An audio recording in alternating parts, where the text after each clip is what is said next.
similarities? That was the answer. Okay, so let's move on to question number 2. What evidence does Dr. Holm use to back his claim about the health of children in factories? Let's go with Nisia.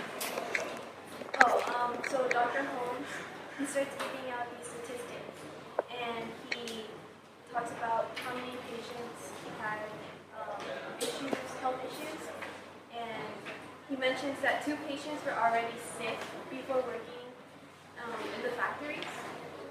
And also, if you look at both documents, they were both in like different years. So Dr. Holmes was interviewed first, and so this gives liability to document because it shows how much can change, how many events can occur in 1 year, and how much change can occur. So it just gives more support. For document B, you think there's more support? Yeah. Excellent. Do you want to add to that, Hugh, to support that idea? Document B, since it's happened before, and it could be from a different factory, and Mr. Holy factory might be like a better place, like more windows and more air, fresh air and stuff, more sunlight, and maybe they got better machine and it's less injury. Excellent. So you're making some assumptions, right? You're making some very educated guesses about why there could be differences, why the stories might not corroborate. Good. Okay, let's go over to document A. So Eric, what do you think? You've read both documents. What do you think of Dr. Holmes' evidence?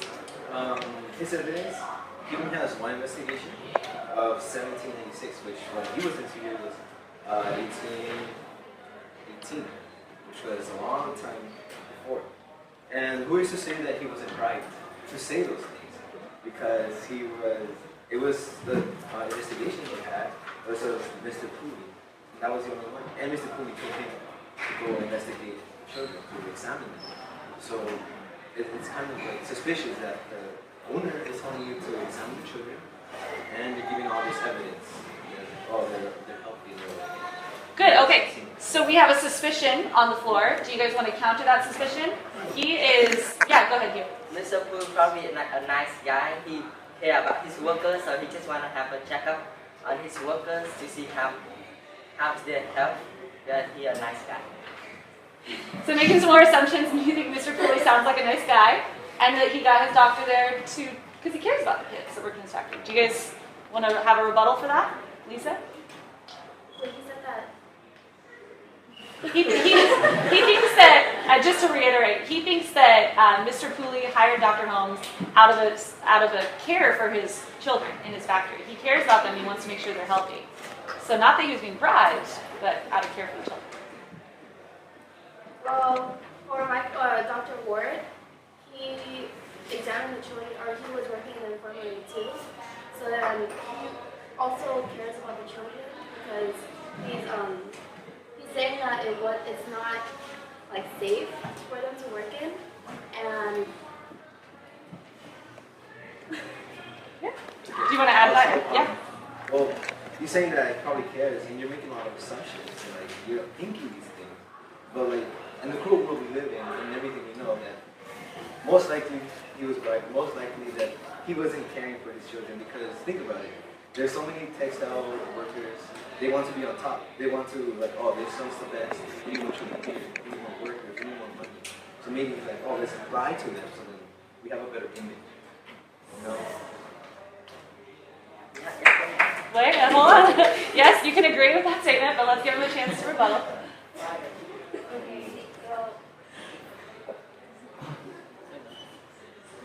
Okay.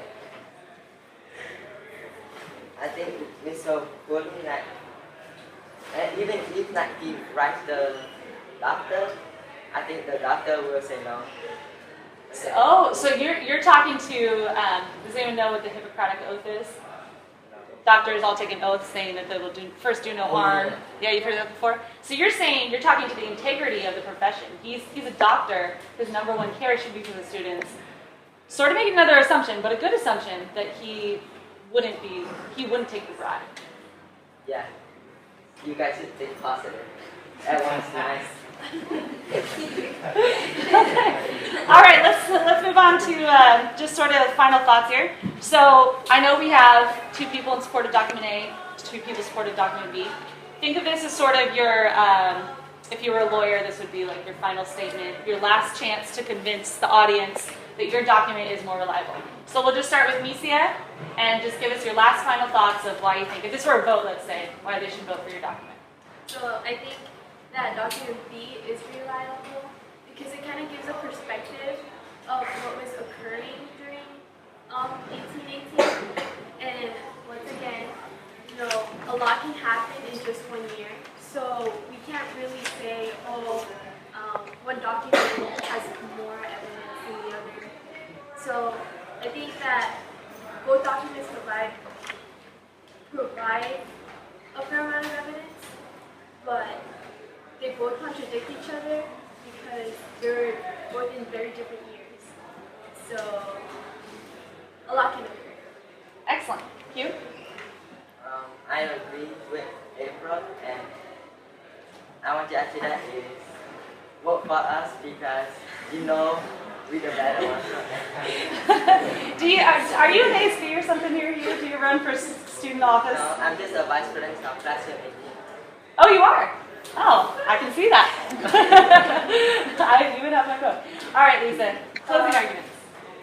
I think that document A is more reliable. What April said, that a lot can happen in 1 year. Remember that Dr. Holm was interviewed in 1818, which was 1 year before, but he examined them in 1796, which was 22 years before. So a lot can happen in 22 years as well. So, yeah. Good. And Eric? Source A is much more reliable. We all know, because he has factual evidence, he has confidence in his words. He's saying that he's not saying one word answers like yes or yes it has and stuff like that. He has 2 more witnesses. He has people who he can rely on. No one asked Mr. Dr. Ward to go examine the children. He was kind of like a doctor. He was supposed to do it.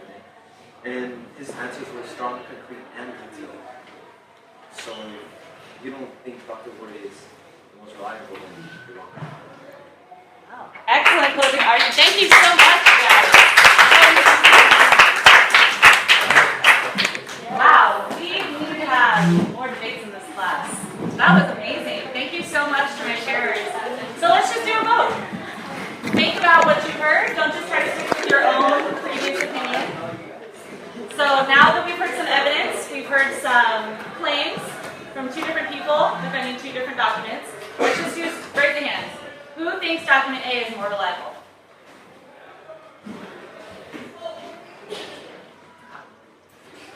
All right, who thinks document B is more reliable?